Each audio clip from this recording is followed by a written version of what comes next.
So first we start reading the text, or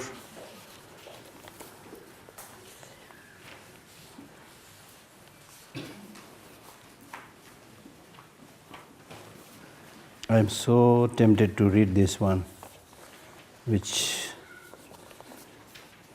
because we are talking about impermanence and death.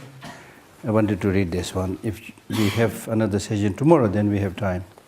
So I want to read this one.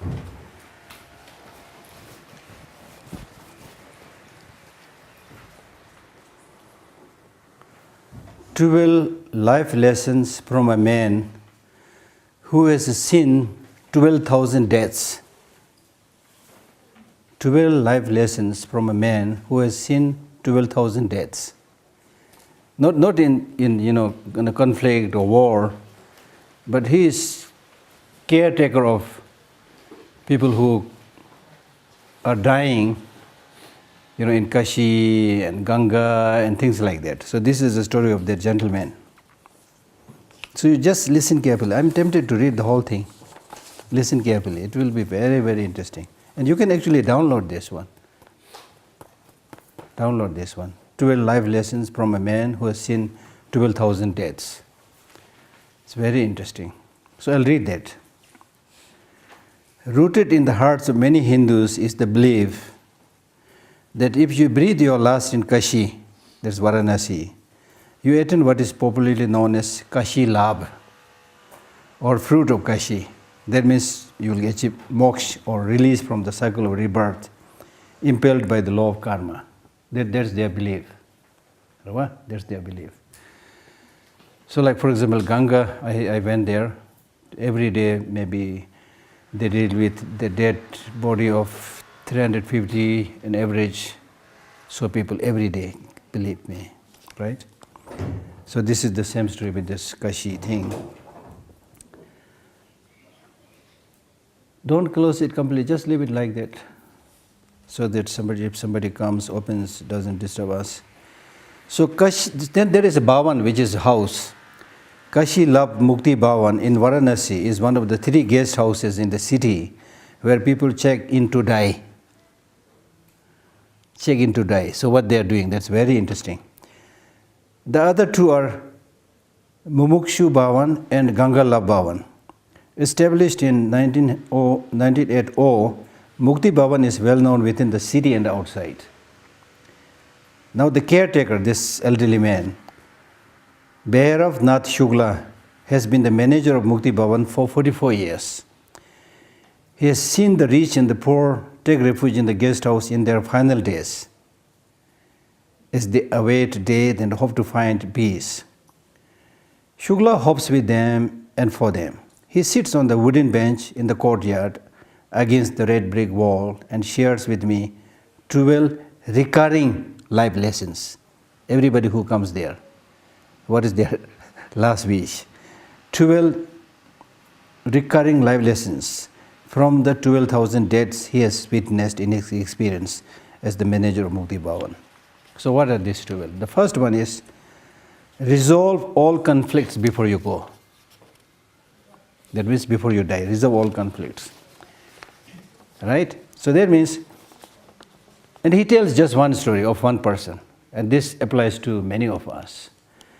Shugla recounts the story of Sri Ramnagar Mishra, a Sanskrit scholar of his times. Mishra was the eldest of 6 brothers and was closest to the youngest one. Years ago, an ugly argument between the 2 brothers led to a wall to partition the house, which happens with many of us. But in his final days, Mishra walked to the guest house carrying his little pan case, and asked to keep room number 3 reserved for him, because he knew that my end is approaching. So he came there and said, reserve room number 3 for me. He was sure he will pass away on the 16th day from his arrival. Some people are very sure. Most of us are not sure. On the 14th day, he said, ask my estranged brother of 40 years to come and see me. And the reason he said, this bitterness make my heart heavy I cannot die with this bitterness in the heart. I'm anxious to resolve every conflict. Why this is happening? Because this is the way things are. So what I want to tell you is, resolve conflict not at the last minute, but much in advance. Don't have any conflict, enmity, hatred. Fighting, yes, sometimes happen. Using harsh words sometimes happen. But don't keep it in your mind. If you keep ill will, hatred in your mind, who will get harmed? Yourself, nobody else. If I keep ill will, hatred to the Chinese leaders, they have no idea what I'm doing. But I'm suffering here. This might even lead to cancer, you see. Right? So if some conflict, some fighting, over petty issues happen, then just be over with that fight and then let on say sorry. But the interesting thing is, if you must have noticed that this is why we say that human mind is predominantly controlled by negative emotions. If somebody has been my very close friend for the last 30 years, not just friend, very close friend, but this morning over the breakfast, we had little quarrel, 5 minutes quarrel, right? Then the interesting and strange thing is, you remember that 5 minutes quarrel and don't remember that 30 years long friendship. And because of this quarrel, 5 minutes quarrel, then we decide to part our ways, and then we decide not to see each other, not to speak each other. Horrible, right? But the desired thing is that having had that 5 minutes quarrel, you should have that gut, should have that courage to go to that friend and say, just hug him, touch his hand. If you need to cry, cry. It may be your mistake, it may be my mistake, but please forgive me.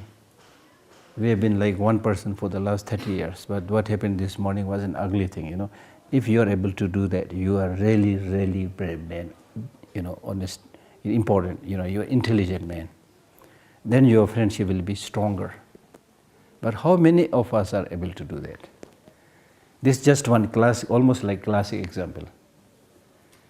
Because if you do that, then our ordinary understanding is, if I do that, then people will think, I am the one who made the mistake. I am the loser, Actually, you're not the loser, stupid fellow. You're the winner. You're the winner, you see. So even if you're unable to do that, at least don't keep that ill will, you see, with you. Think from some positive perspective, and seek for an opportunity to talk to that person. Because honestly speaking, there is not such a big issue which we cannot compromise. Most of the time it's over small, very silly issues. And I'm not good in that, but I myself try to do that. Sometimes I get because of the work and other things, you may have to be a little bit tough, And to be a Buddhist practitioner doesn't mean that you become silly and stupid and let everybody sit on your head, Yeah, I'm practicing compassion, yeah. Sit on my head. That's why we need both wisdom and heart.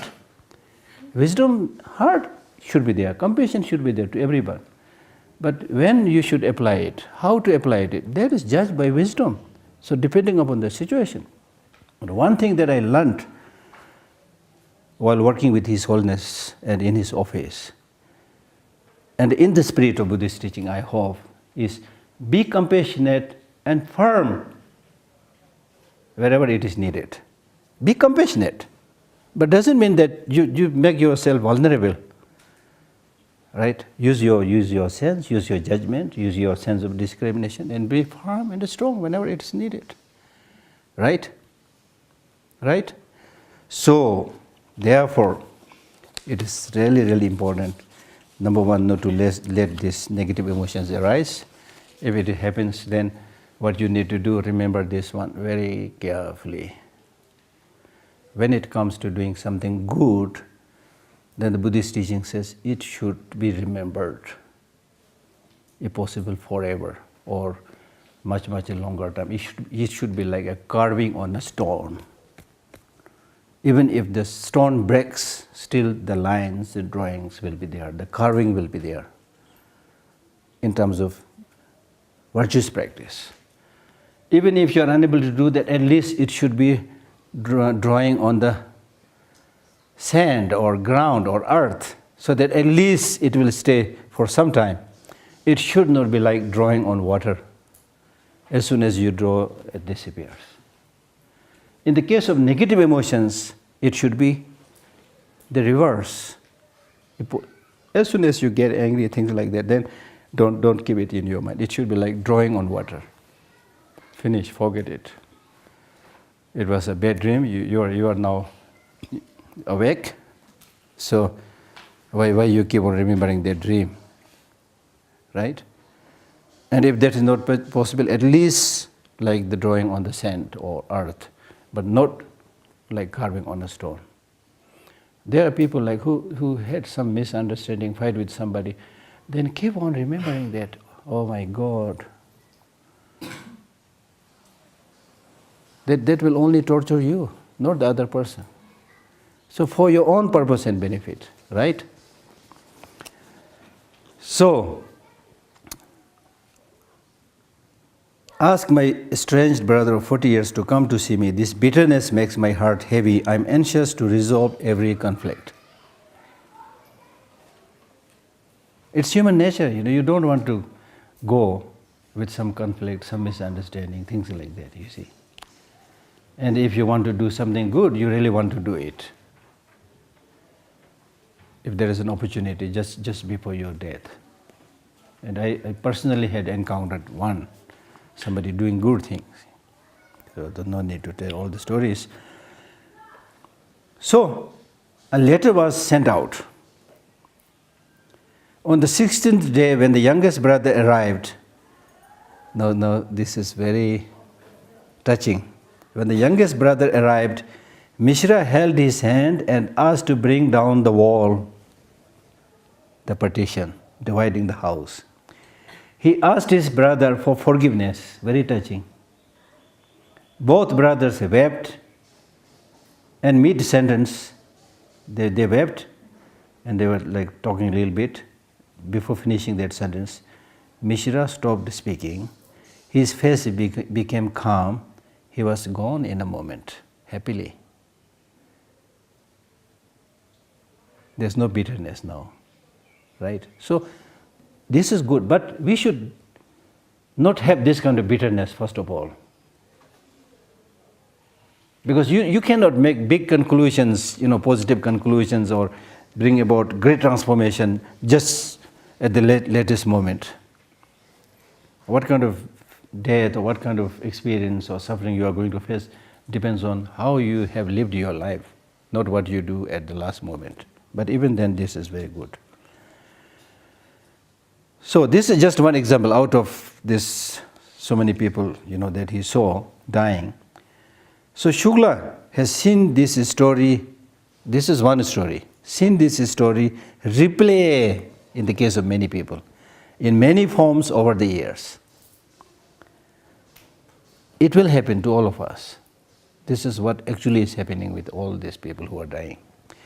People carry so much baggage when we are alive, so much baggage, right? And it was so comforting to me when I started flying, and then sometimes, you are overweight, then say, sorry sir, excess baggage, you have to pay for it, you see. So in our ordinary life also, the Buddha said this long time back, that don't be greedy, don't have too much attachment, don't accumulate so many things, these are excess baggage, you can't take these things with you. What is really good is you accumulate the positive qualities within yourself, not the just external material things, How many times the Buddha had said it? But in our case, we are so fond of collecting that excess baggage, and we are charged everywhere. TV is watching, the robbers are chasing, the burglars are chasing, And then at the airport, sorry, excess baggage. Right? So people carry so much baggage. And shall I make a joke with my Tibetan friends? This is maybe not absolutely true, maybe true with everybody, but with Tibetans, generally speaking, now the young people maybe, normally when we travel, we have a bag, most of the time it's completely full. And you have difficulty, putting the zip or the button, whatever, completely full. And then you start from this destination and we stop at the last destination, no stop in between. Right? So if the bag is not completely full, there are some spaces, then it's easy. If you need to put something new or take out something, it's easy, but we pack it so tightly, excess baggage. And because sometimes we may need it, but most of the time we don't plan. Just you think, I'll need this. And this stupid mind, greedy mind always says, I need it. And I have that experience. I travel a lot. I make that plan. But still, very often, why did I bring this extra, shawl or extra shoes? Why did I bring, you see? You realize that. And then some important things you missed.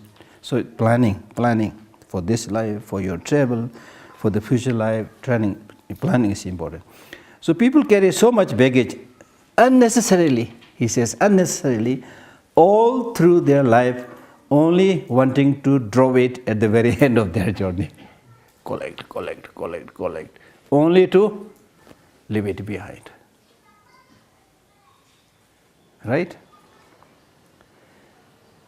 The trick lies not in not having conflict, first of all, but in resolving them as soon as one can. The trick lies not in not having conflict. Conflict arises. The best is not to have conflict. But even if you have conflict, some disagreement, some fighting, but resolve it. Don't maintain enmity, says Shukla, number one. Number two, simplicity is the truth of life. Simple living, high thinking, as we say. This is just for the sake of saying we say simple living, high thinking. But we are not simple. We lead a very complicated life. So what happens? Whether this is useful or not. If you don't believe right now, then when you are dying, then you think about living a simple life. People stop eating indulgent food when they know they are going to die. Otherwise, you need this, you need khata mita, everything.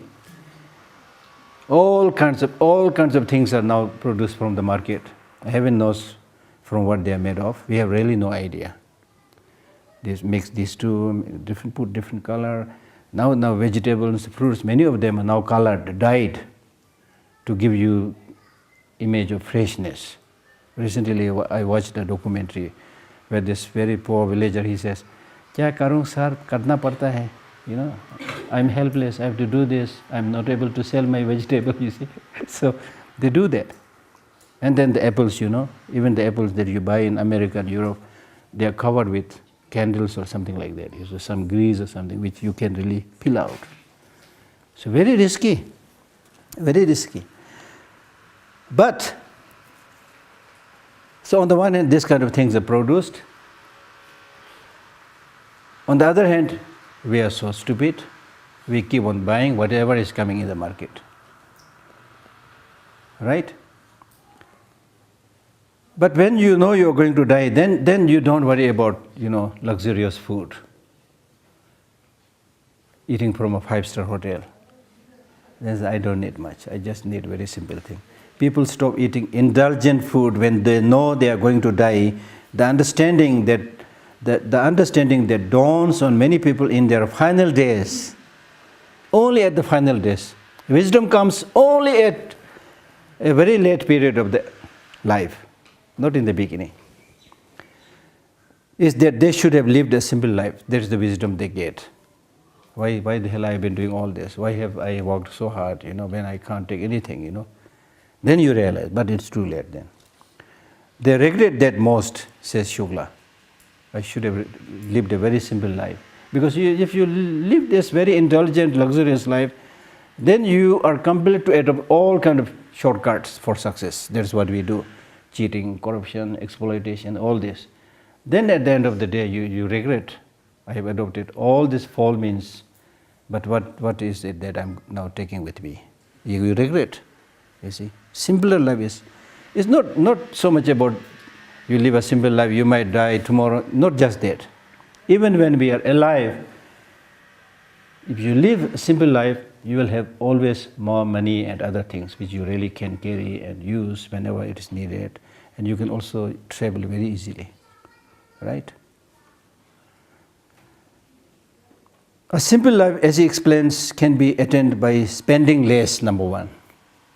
If you spend too much and buy too much, you lose your money, you start collecting all the junks in your house. We spend more to accumulate more and thus create more need. To find contentment in less is the secret to having more.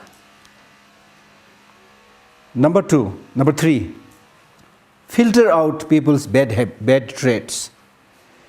Shukla maintains that every person has shades of good and bad.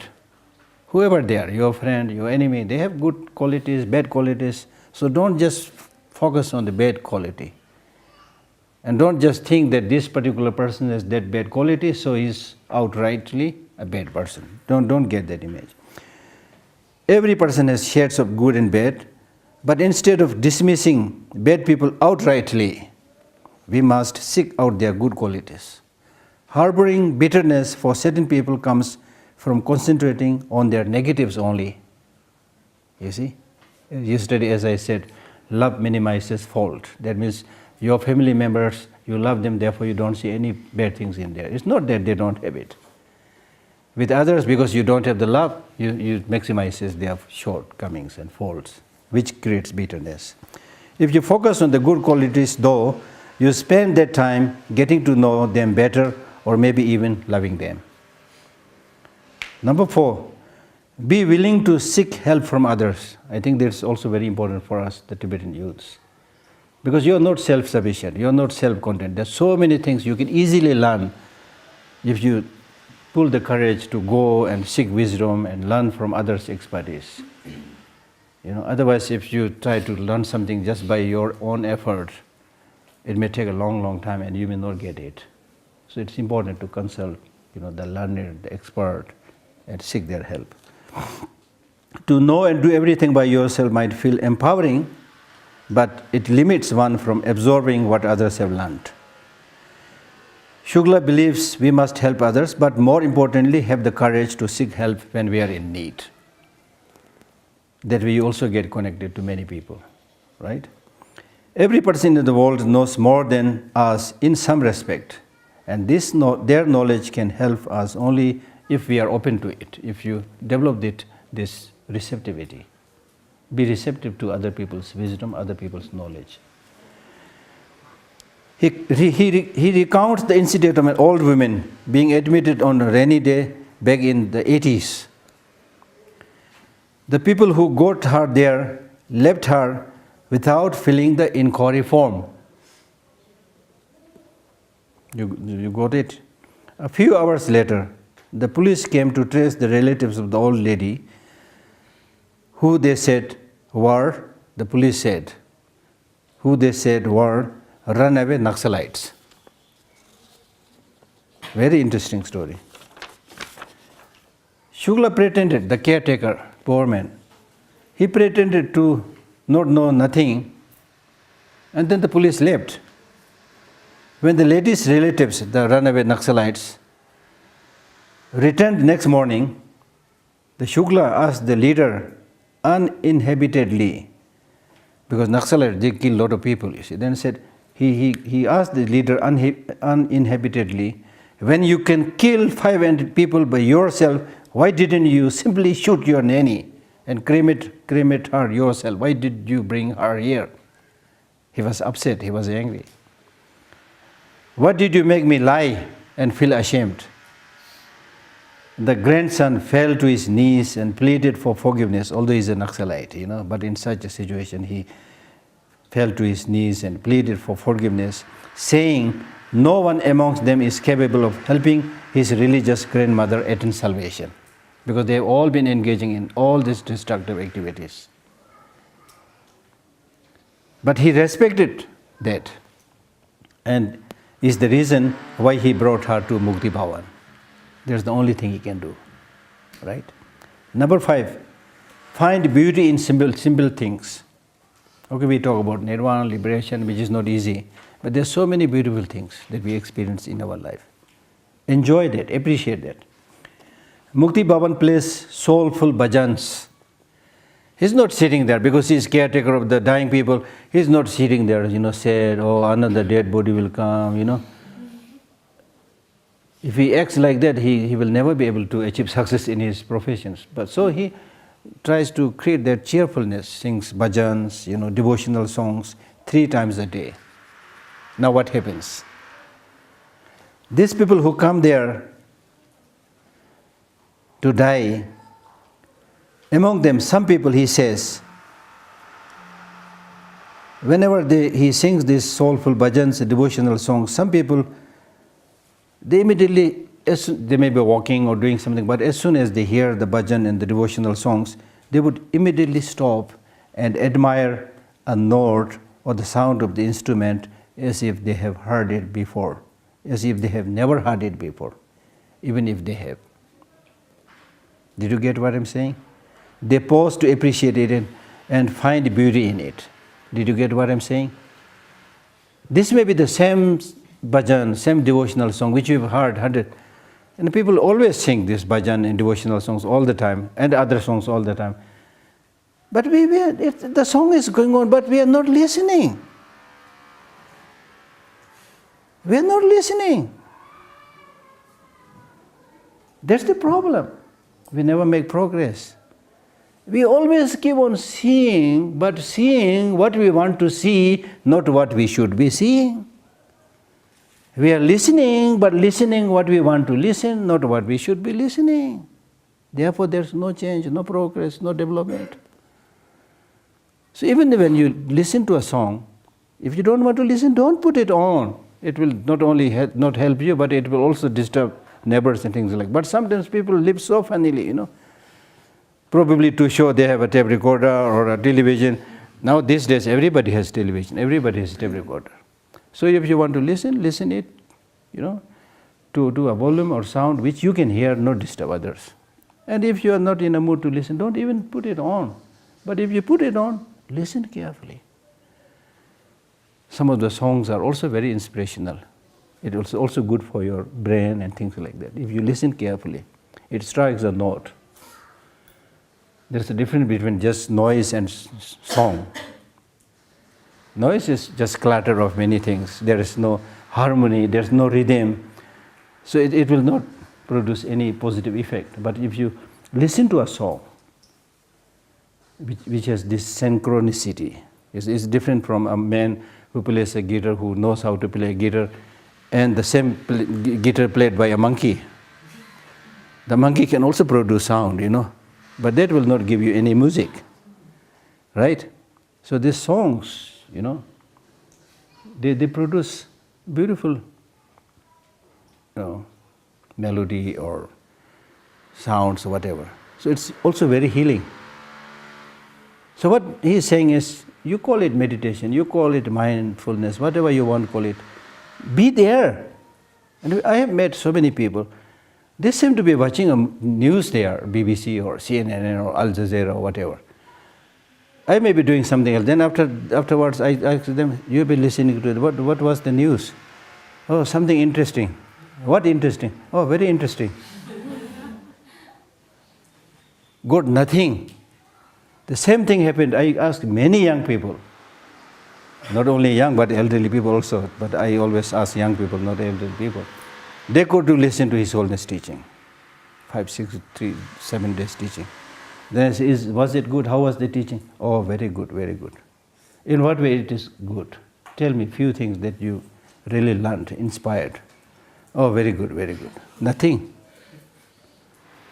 So that means you are really not listening properly to get something. That's why we never make progress. So it's very important to be fully present, whatever you're doing. If you're playing basketball, fully present there, how to use your hand, everything carefully. Then you will become an expert there, right? Whatever you are doing, be there. If you are there, you will become an expert. You will enjoy it. Time will go soon. That's how you spend your life. So that's what he's saying. Find beauty in simple things. Right. So at the last minute, when they're about to die, then they're concentrating. The same music, the same devotional song they have been listening so many times, now they're able to see the beauty in the note, rhythm of their songs. Right? But that is not true of everyone here. It's people who are, of course there are people who are always critical and proud. They are the ones who find it hard to find joy in small things. I've seen many people, those kind of people also. For example, if there are some people who are always critical, always like dismissive and always pessimistic. Once I was talking to somebody, I saw small Tibetan, kids wearing very beautiful frocks and looking very smart and clean, small 3-4 kids, and said, they're so sweet, so nice, looking so clean, their dresses are so good. Then this fellow said, no use, just wasting parents' money. I mean,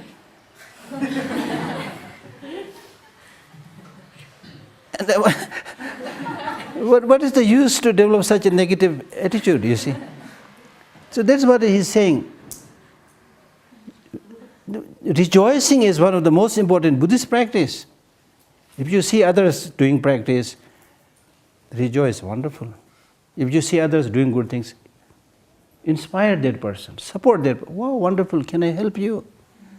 Or at least refrain from saying bad things. But we do have, again, people who, if somebody is doing good, oh, he is hoping for a promotion. All the negative things, How can you read other people's mind? And if somebody is doing a lot of prayer, practice, they'll say, you want to become a monk or a nun? Am I right? Sometimes, of course, you can play, but don't try to discourage others, especially among young people when most of them are, have a different, trend, not so much interested in, learning things. Then if you say things like that, some of them, they don't have that much courage, So then they try to hide themselves, they do it quietly, no. Why the hell you have to hide yourself when you're doing such a wonderful thing, Come out, come forward, encourage others, right? So those who are too critical, too proud are the ones who find it hard to find joy in small things because their minds are preoccupied with seemingly more important things. I cannot enjoy these small things. I am a practitioner, I am a monk, meditator, you see, and this is small worldly things, no use for me. Hypocrisy. If you can't enjoy small things, I am sure you will never be able to enjoy big things.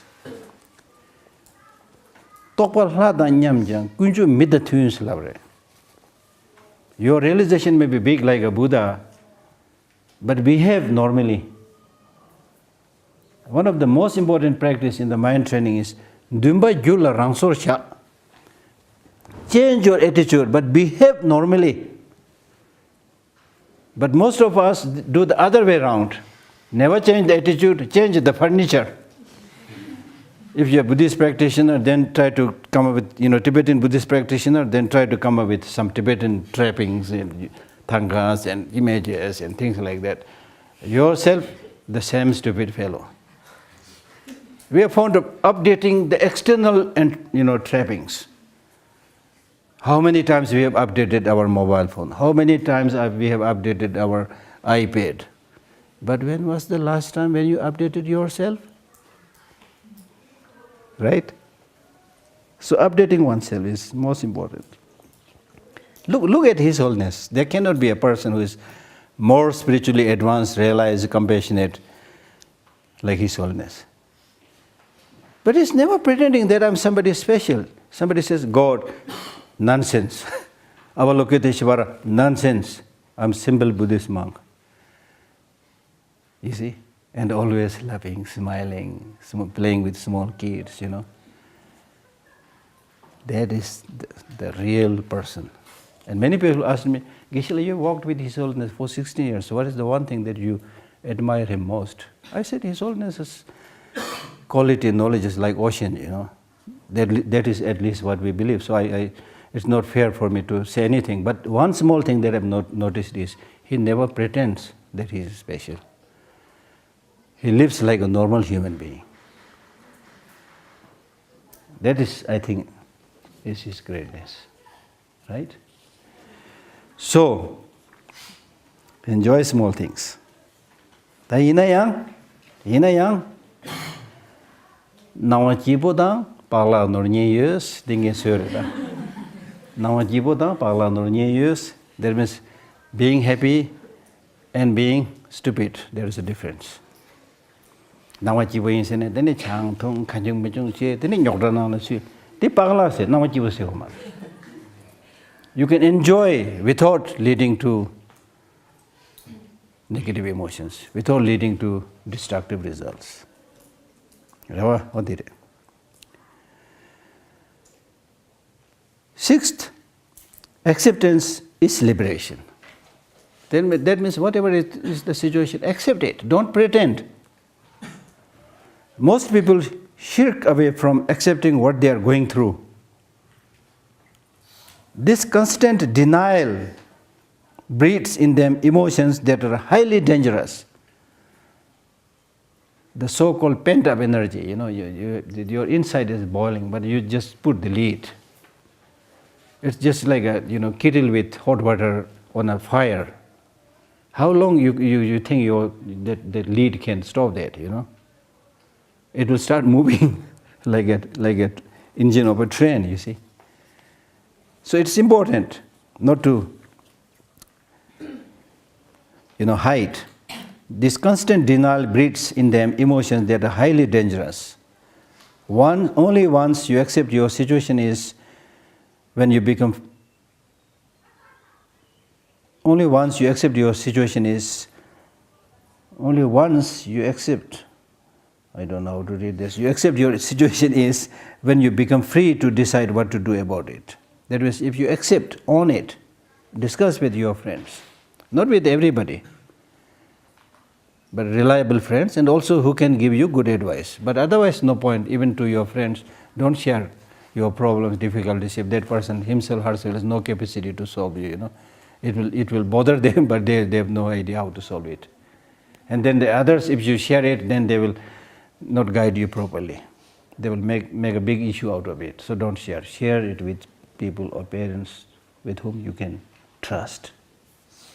And then you should also, I have this problem, say it. It relieves you. The tension goes out. Then find a solution. You will always find a solution. If there's no solution, then what you should do? We already discussed this. If there's find a solution, don't worry because there's a solution. If there's no solution, why worry? Because by worrying, there will be no solution. You just say, go ahead with you. I have so many other things to do, right? Without acceptance, you're always in the gray space. When you are not in denial of a problem, you have the strength to find a solution. Indifference, avoidance, and denial of a certain truth, Shukla believes, cause anxiety. They develop a fear of their thing in the person. Instead, accept the situation so you are free to think what you want to do about it and how. Acceptance will liberate you and empower you. 7. Accepting everyone as the same. Accepting everyone as the same, rich or poor, accepting everyone as same makes service easier in his own case. Rich people also come there to die. Poor people also come there to die. But he doesn't make any differentiation at that time. So serving them, he says, is very easy then if you don't make a differentiation.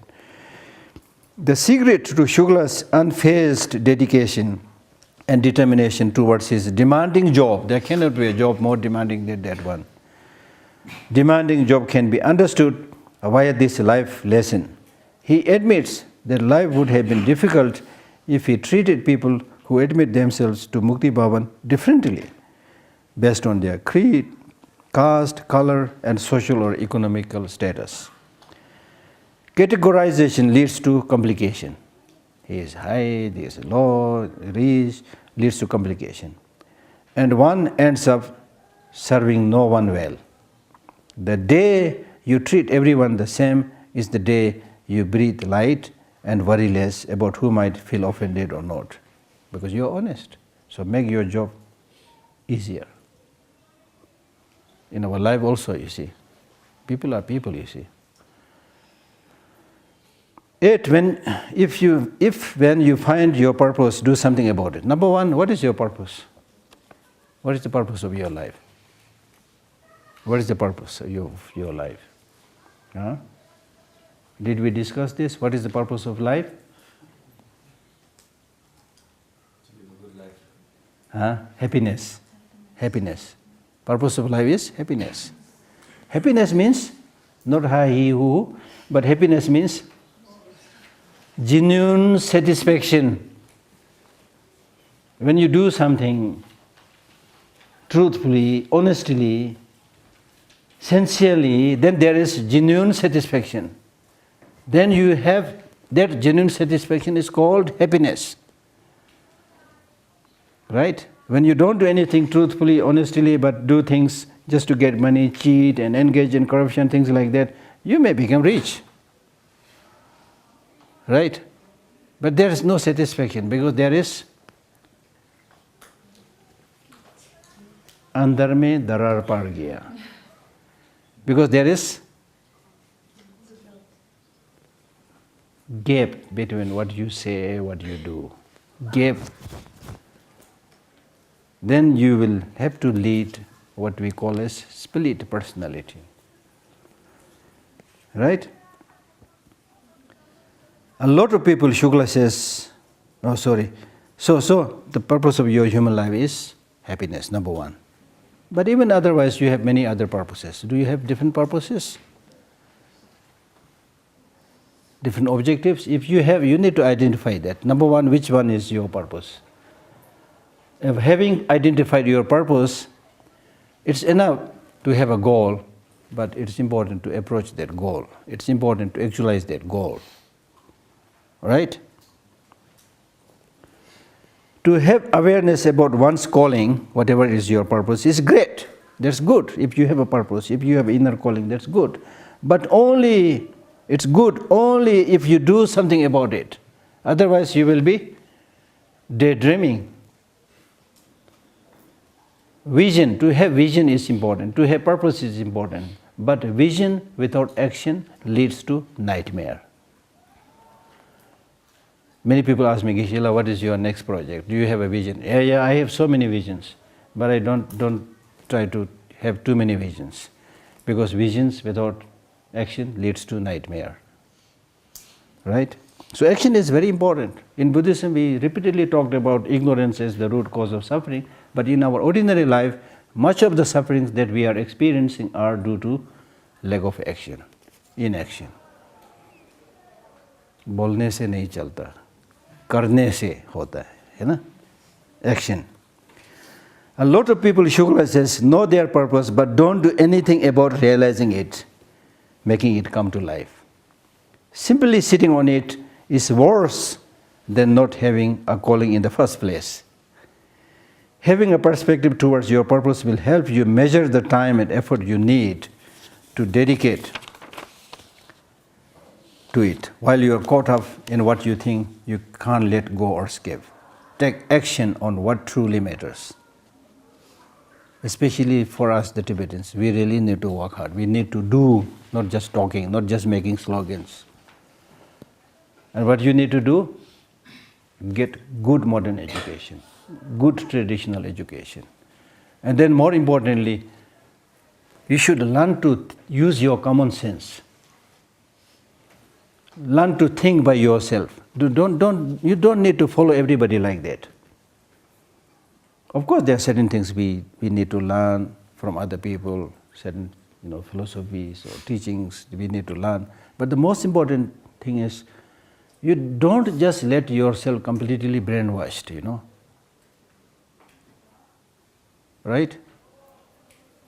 After having listened to others, you should know what to digest and what to be thrown out. Otherwise, we live in a world where everybody tells others how to live.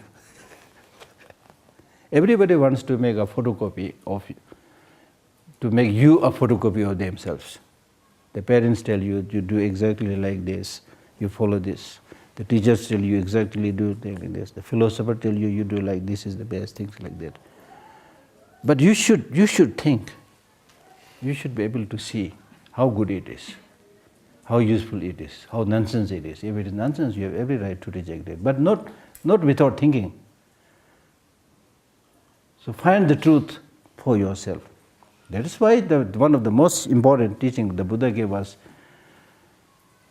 just like the goldsmith judges the gold by cutting, rubbing and putting under the fire, the purity of the gold is judged by burning, cutting, rubbing, right? Similarly, examine and judge my words and accept them, not because you respect me. So we have that freedom to do that judgment, analysis. We have the permission from Buddha himself. And His Holiness says the same thing. So therefore in life, whatever you're doing, you should be able to think and do things by yourself, not always. Whenever I said the same thing the other day, I want to repeat this. This is very important for us because I've seen many young people, they never try to do anything by themselves. Like if the light is not coming, the enemy is, oh, there's no light, just sit there. Nobody goes out, check and call somebody, what's happening, We don't do that. Even in our house, if something is there, you never try to fix it. At least make the attempt, what you can do, you see. And many of these things you can do. And if you are able to do that, there is a great joy. I did it, you see. So that's how you also become not only gain experience, that is how you experience, that's how you become scientist. Like scientist, who is a scientist? Scientist is not just sitting in the laboratory and calculating things like that. A real scientist is one who watches everything carefully. Like when a big drop of rain comes down, we take it for, rain come down, But the scientists, they will ask questions, how this is coming? From where it is coming? What makes rain? What makes hail, Then they are able to get the answers. Similarly, all of us have this potential to ask questions, whatever we are experiencing. Why this is happening? What are the causes? What are the conditions? What are the reasons? Then your life becomes so interesting. Your life will never become dull. Because there are 100,000 things to learn. The most leading top scientists in the world, they all say that what we know about the world is less than 10-15%. The nature out there is so huge, so big. So don't think that everything has been discovered and told, so we have nothing left. No. Even in the case of the teaching of the Buddha, we all agree that Buddha is an enlightened person, he has given the final teaching, but this doesn't mean that everybody will understand it in today's situation. So the same teaching of the Buddha should be explained in a way that it becomes relevant in today's world. I have been repeatedly telling many people that Buddhism must make sense in today's world. And that's why His Holiness is talking about secular ethics that makes sense in today's world. That becomes a living reality. When in your actual life, in your practice, there's nothing but talk about enlightenment, nirvana, Kyabsuche. To whom you are saying Kyabsuche? God. Whereas in Buddhism, we don't believe God, you see. So these things we should know very, very carefully, right?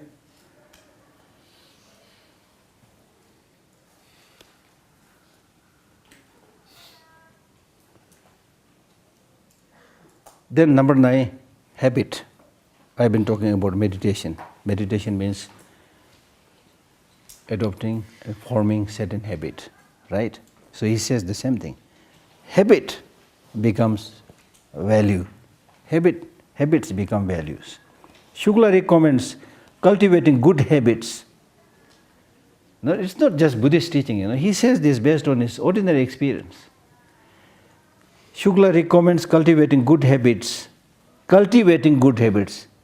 Cultivating means systematically. It will not come in one day. Cultivating, like cultivating the field. Cultivating good habits to be able to house. Shukla recommends cultivating good habits to be able to house good values. And building good habits happen over time, not just one day, no push button enlightenment. Over time with practice. It's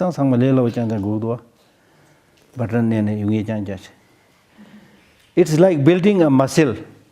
Forget about spiritual qualities. If you want to build muscle, can you just get that big muscle just doing one time like this? Look, it's so big. Oh, yeah. You need to do it repeatedly, right? It's like building a muscle. You have to keep at it every day. Till one does not consistently work towards being just or kind or truthful or honest or compassionate, every single time he is challenged. One cannot expect to have attained that quality, right, at one go. But if you constantly do it, then you will see the benefit of it. Number 10, choose what you want to learn. I also said the same thing. You don't need to get all the information. You don't need to learn everything, right? I explained this to you. And he says the same thing. In the vastness of the infinite amount of knowledge available to us, it is easy to get lost and confused. What is it that you want to learn? Life is short. You don't have much time. So get those things which you really want. And in fact, the truth is, if you do one thing properly, you will be able to do many things properly. If you're not good in one thing, you will not be able to do many things also. This is kind of life's secret. This is life's secret. So that's why we are talking about meditation. Why we need to meditate?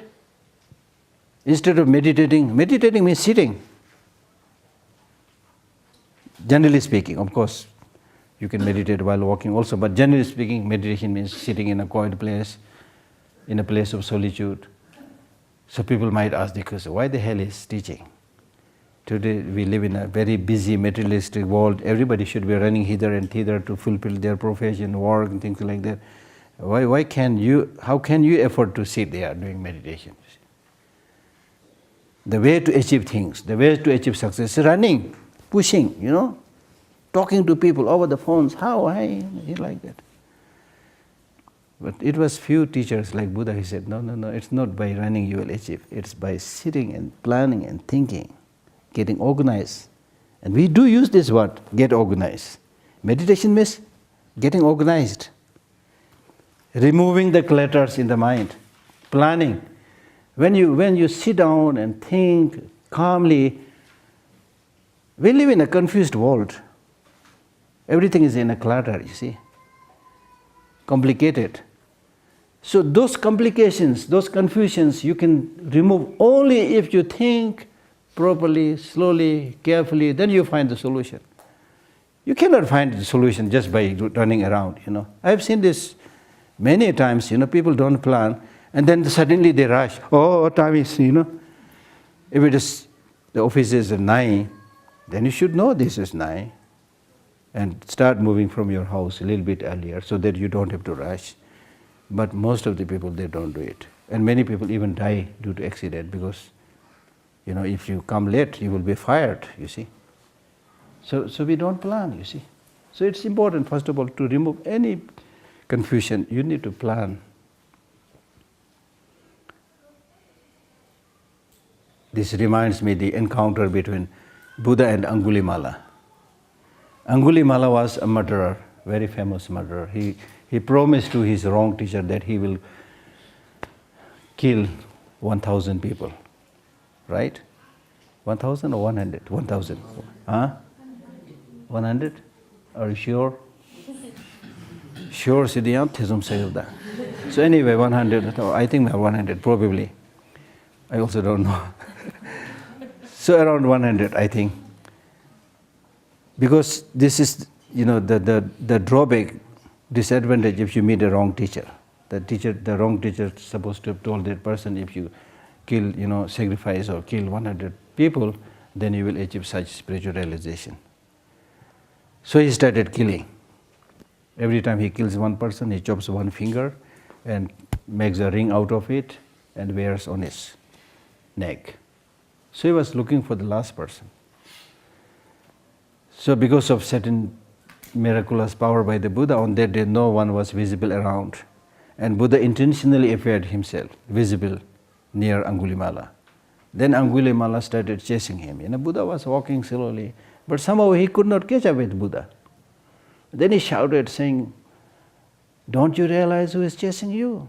The dreadful Angulimala, the murderer. How come you're not stopping?" Then the Buddha stopped, looked back, smiled and said, "It is not me who is not stopping, it is you who is not stopping." So the modern man, to me, forgive me to saying that, modern man is like Angulimala. Running, not being able to catch anything. Buddha was walking slowly, but still Angulimala was not able to catch him. So Buddha had to stop. Having no fear at all. He was shocked, surprised, who are you? What happened? Things like that. So recently somebody published a book, The Buddhist Process of Dealing with Terrorists, and tells that story. A small book written by one called Satish Kumar. It's a very interesting book.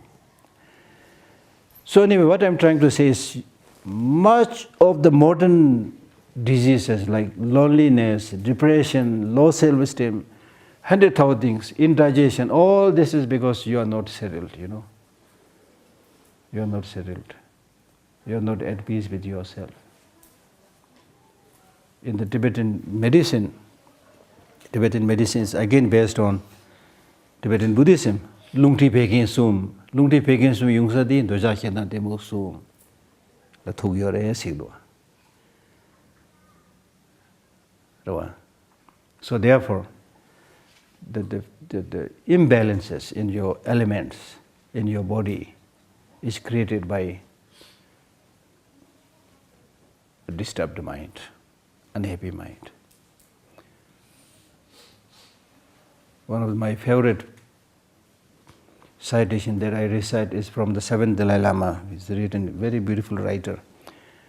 So he says, "Sadang jungwa mangpo migu dan jesen, dangme pungpo nange lungtung du chone, sola hapshen jebe chongjen dan dobe, seso chibur tabi nangsu du jowa." That means like this combination of heat, cold, wind, the 4 or 5 elements that we have. It's like gathering of 5 ferocious animals, ready to pounce upon each other and kill each other. But they will not do that so long as they are of equal power. But nobody will dare to jump upon each other. The tiger, lion, all these big things. So we have these 4 elements, fire, earth, water, whatever. These 5 elements are antagonistic in nature. So when these 4 or 5 elements that we have, when they are of equal power, then we call it health. I'm fine. I'm at ease. Disease. When there is no ease, that is called disease. Right? So that disruption, imbalance of elements happen because of disruption, imbalances of the wind energy, which is in turn very much related to the mental energy. So that's the thing. Anyway, I'm getting digressed.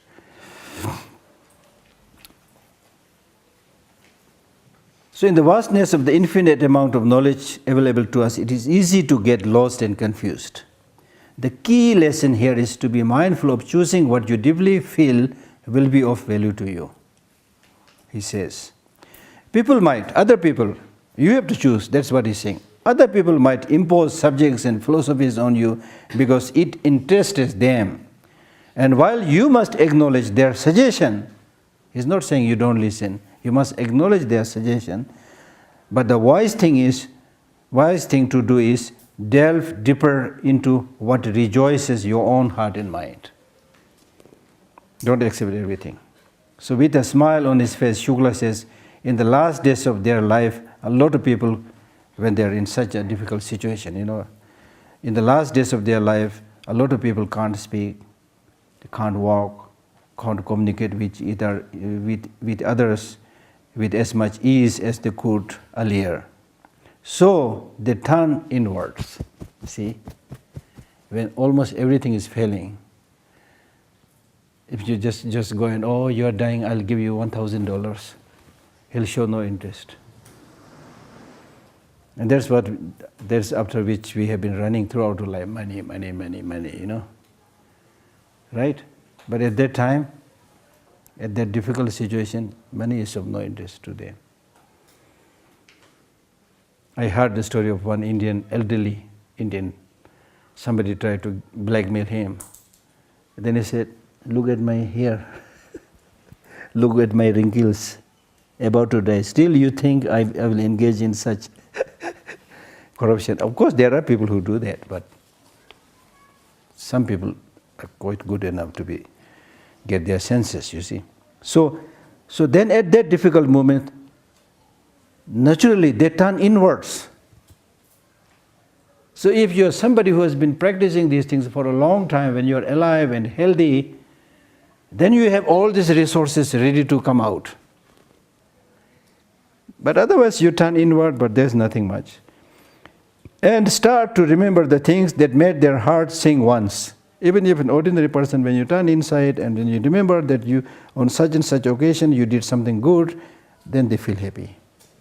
Things that they cared to learn more about over the course of their life, which enriches their days now. I recently read a book, I don't remember the name. It's a book based on interview of, I don't know, dozens of richest people in India, asking what is it that they achieved, or what do they think they will miss at the end of their life. They all said they are happy not because they made money. And they all said, we will regret if I'm not able to do this kind of loving kindness to somebody, some friend, husband, wife, things like that. So at the end of the day, that is what they miss, right? And then also, before I forget, I must tell you this thing. Why these values, positive actions that we are talking so much, is important in our this very life. Recently, I was reading a book called On Collaboration, which is published one of the Harvard publications. So there somebody followed some people for a quite long time to find out about their progress, achievement, and so forth. So they first, followed these people when they were studying, almost finishing their university. And he says that they were all very good in their studies when they were in the last days of their university. Then after their university, they went to different places to do their job.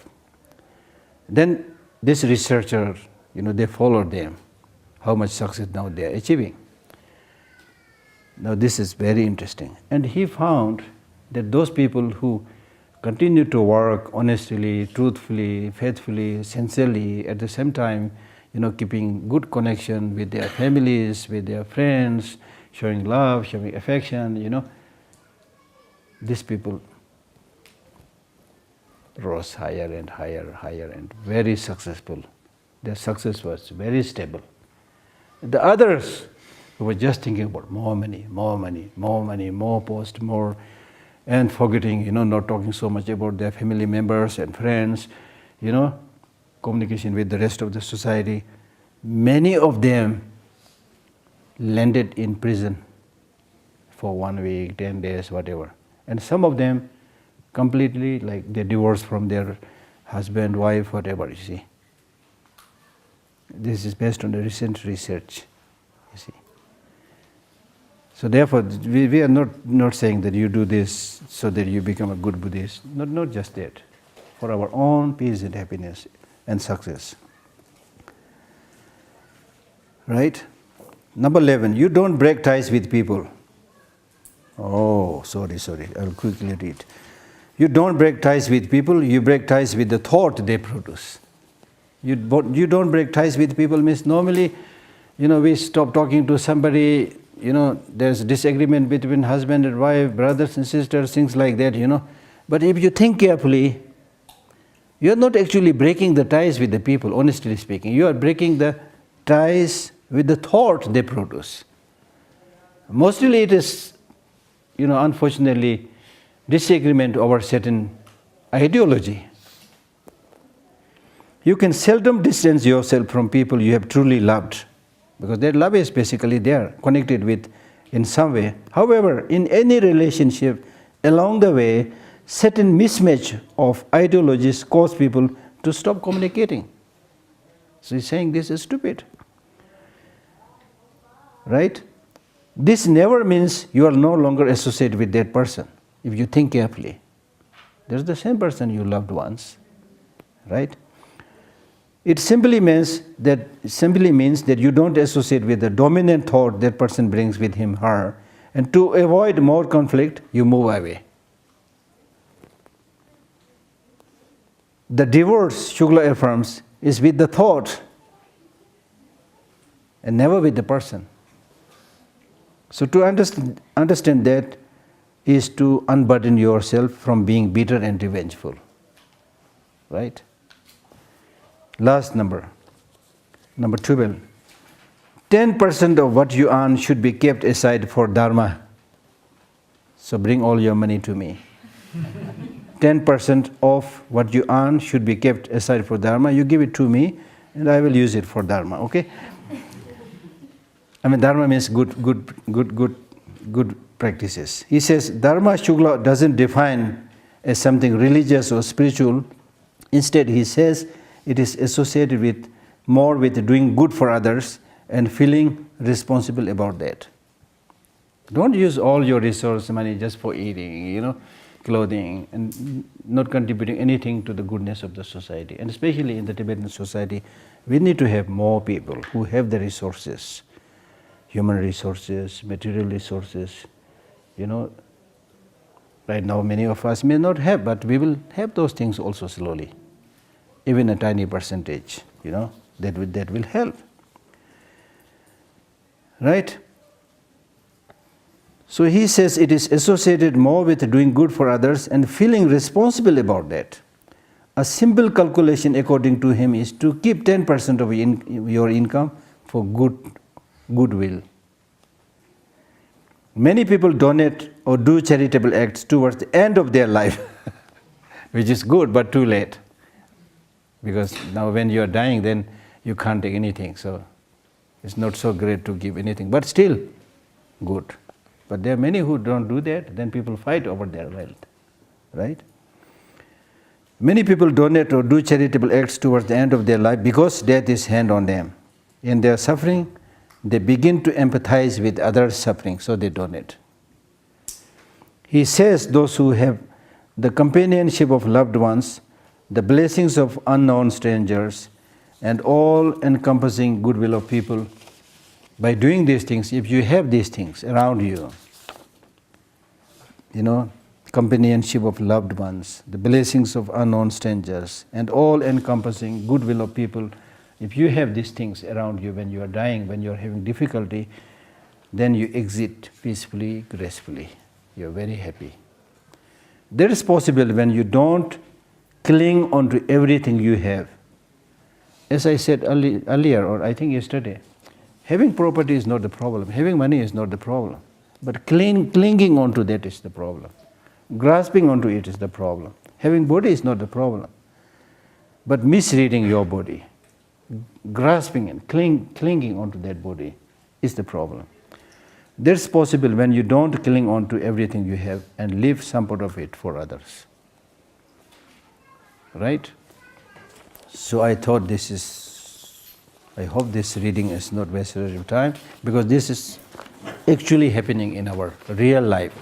So I thought this will strike a note in our own thinking. So tomorrow I will run and finish the rest of the verses. That's not a big deal. Okay? Any burning questions? Yeah. No questions. I just want to say this is the best class I have had in my life. Very, very, very good. Oh, don't. I'll become proud, you know. No, thank you. Because honestly speaking, I'm not here to advertise myself. I have only one small wish, and with that wish, the wish is to help others. That's why I made this program, not just me teaching, but I have other Geshes teaching, you know. So that's what we all need to do. Small things make difference, you know. Small things make difference. It is better to light a candle than curse the darkness. Right? Every one of us should do a small thing that will cheer up other people. Whatever you're doing, not everybody will like it. Someone sitting somewhere will say bad things about you. Don't worry. Do what you think is right in your own way, with honesty, sincerity. It will benefit people. So that's not just me, you know, all of us. Like, I'm thankful to you because if you are not here, to whom I should talk, you know.